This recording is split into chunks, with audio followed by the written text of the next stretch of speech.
Why are late fees okay for government agencies like the IRS, but not okay for businesses? Well, so there's a congressional ban on unreasonable credit card penalties. And when the rules were implemented over a decade ago, there was a loophole which the credit card industry's lawyers have just driven a truck through to the tune of $10 billion a year. I think junk fees are a huge problem in our economy.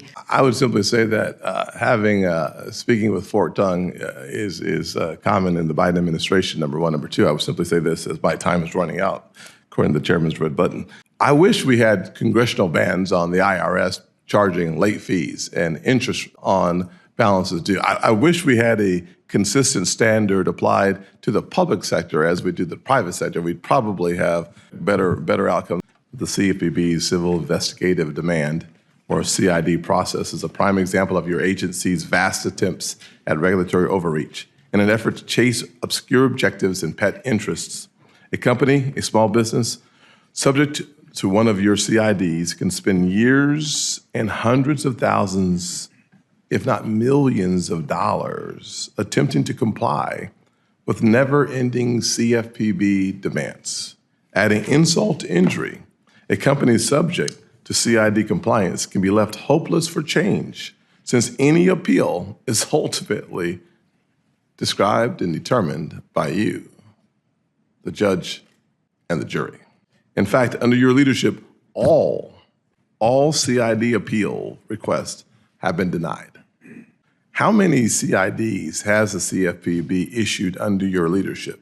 So let me say up top that enforcing the law doesn't just protect consumers, it protects honest businesses. How many CIDs? And let me just also correct that that's not true. How many have you? I don't have the exact number. 10? 50? Well, we have 500? During my time as director, we've I think recovered around $8 billion. So that's been a lot of enforcement actions. Yeah, I mean, there's no doubt that you've been. Senator, I have no doubt about I would be eager to meet with you. I would like to really discuss this with you. Our enforcement program has shifted away from small actors to large repeat offenders. Well, frankly, there's certainly the need to use civil investigative demands. I would love to see your process work, but it's like having a bully in a school that keeps beating on. This is how every other agency works as well. Actually, you're one agency is the one agency that does not flow through Congress. That's also not true. Most other financial regulatory agencies do that. The bottom line we are going to keep doing our enforcement work. Abused your power. That is frankly, totally I asked not you a true, specific Senator. question as it relates to the CIDs, and I get no answer. So let me go on to a different question. I like the marketing strategy from the Biden administration as it relates to junk fees, because frankly, if you say the word junk fees, you assume that those junk fees are just unnecessary. I'm not sure that the average business person and or the consumer would see the late fees, the overdraft fees, and non-sufficient fund fees as junk fees.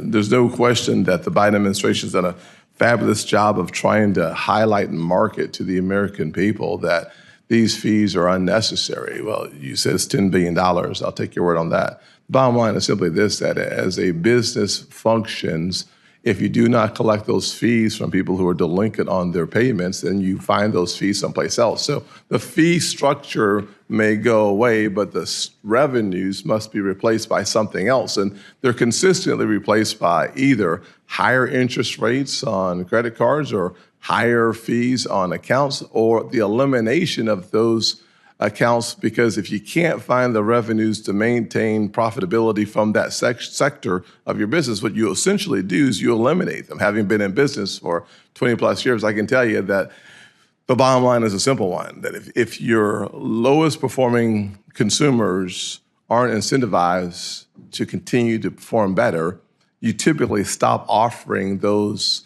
products and services to those consumers. And when that happens, they don't just stop asking for the resources, they go to a different market where the interest rates are higher and or where there is no regulation whatsoever.